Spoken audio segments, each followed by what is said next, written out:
একদা একটি গাধা উদাসীনভাবে জঙ্গলে ঘুরে বেড়াচ্ছিল। রাস্তা দিয়ে যেতে যেতে সে গাছের নিচে কিছু একটা দেখতে পেয়েছিল। সে কৌতূহল হয়ে উঠেছিল এবং এর কাছে এসে পড়েছিল। এটা ছিল একটি সিংহের চামড়া। মজা করার জন্য গাধাটি চামড়াটিকে গায়ে পরে নিল এবং এদিক ওদিক ঘুরে বেড়াতে লাগলো। যখন সে ছোট নদীর তীরে এলো, সে থেমে গিয়েছিল। সে পরিষ্কার জলে তার নিজের ছায়া দেখতে পেয়েছিল।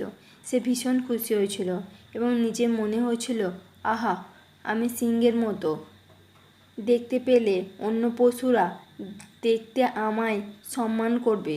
অন্য পশুরা যেখানে জমায়েত হয়েছে সে সেখানে চলে গিয়েছিল। তাকে দেখে অন্য পশুরা ভয়ে কাঁপতে শুরু করেছিল। তারা খুবই ভীত ছিল। গাধাটি খুবই খুশি হয়েছিল। আমি সবাইকে ভয় পাইয়ে দিয়েছি, সে নিজেকে বলল। তখন সে একটি শিয়ালের কাছে এলো। দুটো শিয়াল তাকে দেখে পালালো না। এটা দেখে গাধাটা তাকে ভয় পাওয়ার জন্য নিজের স্বরে ডেকে উঠল এবং সে চিহ্নিত হয়ে গেল। তখন সব জন্তুরা তাকে থাবা দিয়ে টুকরো টুকরো করে ছিঁড়ে ফেলল।